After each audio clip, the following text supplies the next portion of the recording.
Dans le sillage de Polanyi, je vous propose un triangle. Je suis professeur d'économie sociale et quand on parle d'économie sociale, on aime les triangles pour une raison très simple. Dans la mesure où l'intuition fondamentale, c'est de dire que nos économies ne se réduisent pas au binôme État-marché, mais que les choses sont plus complexes que ça. C'est vrai que quand on parle d'économie, la première vision qu'on a, c'est de dire, ben oui, est un fait économique ce qui se déploie dans une logique marchande. Lors du premier cours d'économie politique, en bac ou ailleurs, on vous donnera une autre définition de l'économie. On vous dira, l'économie, c'est l'étude des choix rationnels sur contrainte de rareté. Ce sont les consommateurs qui doivent décider d'allouer leurs revenus à des achats et leur revenu est limité. C'est des entreprises qui maximisent leurs profits en vue de rémunérer les actionnaires. Ils doivent faire, par exemple, des choix d'investissement. Polanyi, lui, propose une autre approche de l'économie, complémentaire, qu'il qualifie d'approche substantive. Je le cite. Est qualifiée d'économique toute activité dérivée de l'interaction entre la personne, ses semblables et la nature. 1956, on ne parlait pas encore de crise climatique. Et renvoie à l'échange, pas que marchand, l'échange entre la personne et son environnement naturel et social. Cet échange fournit à l'homme des moyens de satisfaire ses besoins. Et j'en viens à mon triangle, j'avais été un peu vite dans mon déroulé. Ce triangle a été développé par mon collègue Jacques de Fourny, professeur émérite d'économie sociale à Liège et moi-même, pour tenter de proposer une vision étendue de l'économie. Alors certes, l'économie est composée d'entreprises à but lucratif, dont le moteur est l'intérêt capitaliste, à savoir la maximisation du profit pour les personnes qui ont investi dans l'entreprise. Elle repose sur des ressources marchandes. Dans un cours d'économie politique, bien vite, on vous dira, pas au premier cours, mais plutôt au 8e, que certes, le marché a des limites, a des failles. Et donc, l'État doit intervenir au nom de l'intérêt général en reposant principalement sur des ressources publiques. Comme ça a été expliqué dans le langage du juriste juste avant moi, on sait bien, en particulier dans un pays comme la Belgique, que l'État peut confier des missions d'intérêt général à des associations d'intérêt général. Vous êtes un exemple emblématique. Et puis, il y a un troisième moteur, c'est celui de l'intérêt mutuel. Il se fait qu'il y a des organisations, des coopératives, des associations d'intérêt mutuel, qui travaillent pour l'intérêt de leurs membres.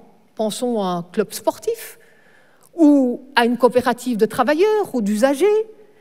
Il s'agit de déployer une activité économique pour les membres de l'organisation, mais qui ne sont pas avant tout des investisseurs et donc agissent dans une logique non capitaliste. Et puis, nous avons énormément de formes hybrides. Ce n'est pas l'objet aujourd'hui de développer cette multitude de formes hybrides. Pourquoi ce triangle est intéressant? Parce qu'il dit que les associations font partie de cette vision étendue de l'économie. Alors, vous savez, ce n'est pas que Karl Polanyi ou Jacques de Fourny et Marc Nissen qui disent ça, c'est la très sérieuse Banque nationale de Belgique.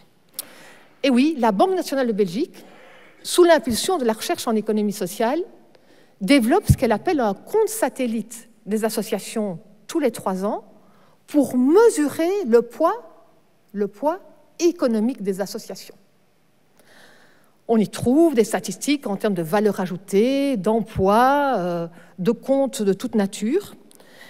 Et on y trouve notamment le poids en termes d'emploi du secteur associatif. Alors, intéressant, et ce n'est pas sans lien avec des choses que vous avez entendues juste avant moi, dans ce compte satellite, on ne met pas les établissements scolaires sous forme d'ASBL parce que justement, on considère qu'elles sont un peu à la frontière entre le secteur public et le secteur associatif parce que les professeurs sont salariés directement de l'État.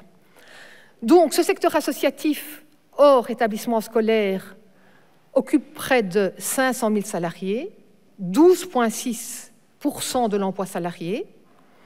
Si on ajoutait l'école, on arriverait à quasi 14%. Bien sûr, on ne peut comprendre la richesse associative sans l'implication des bénévoles.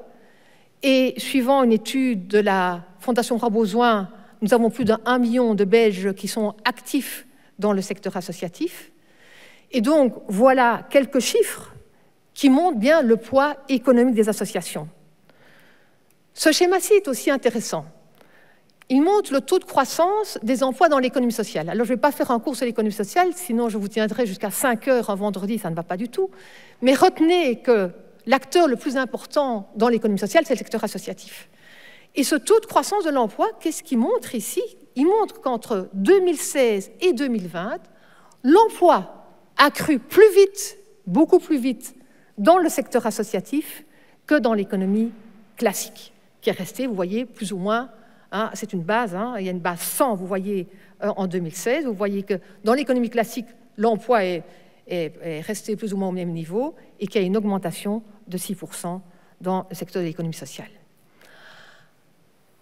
Alors, ce poids associatif est lié à notre type d'État social.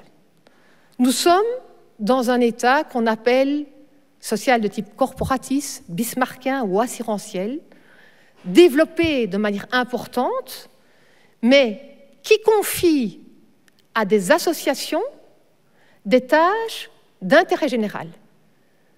Ce qui explique un taux d'emploi relativement élevé salariés dans le secteur associatif si on compare à d'autres pays, et ce qui explique aussi qu'il est principalement financé par des subventions.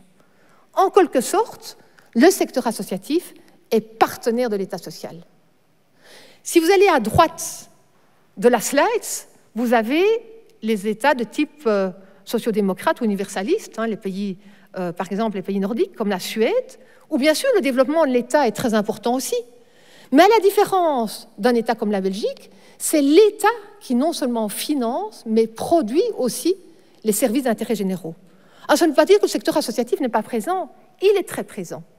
Il est très présent, mais il va se concentrer plutôt sur un besoin d'expression et subvenir à ces besoins principalement par des ressources volontaires. Au centre, vous avez États libéraux, par exemple la Grande-Bretagne, où le poids du secteur associatif est aussi important. Mais la grosse différence, c'est que son financement dominant est un financement marchand et qu'il vient combler les failles de l'État, les trous de l'État, là où l'État n'intervient pas. Ce qui est très important à comprendre, c'est que ce secteur associatif a toujours une dimension politique, ce sont des acteurs citoyens dans l'espace public, mais chez nous, et dans les États libéraux aussi, ont une dimension économique importante comme étant producteurs de biens et services. Je ne vais pas citer ce que j'avais noté dans la mission de l'école chrétienne, puisque ça a très bien été expliqué dans la petite vidéo. Je vais juste reprendre un paragraphe. Les écoles portent ainsi un témoignage éclatant de la puissance d'association de la société civile dans notre pays. Ou encore, toute la question du principe de subsidiarité, où l'État délègue des missions d'intérêt général, notamment à l'école libre, et donc l'enseignement catholique doit reconnaître pleinement le rôle régulateur de l'État, garant de l'intérêt général.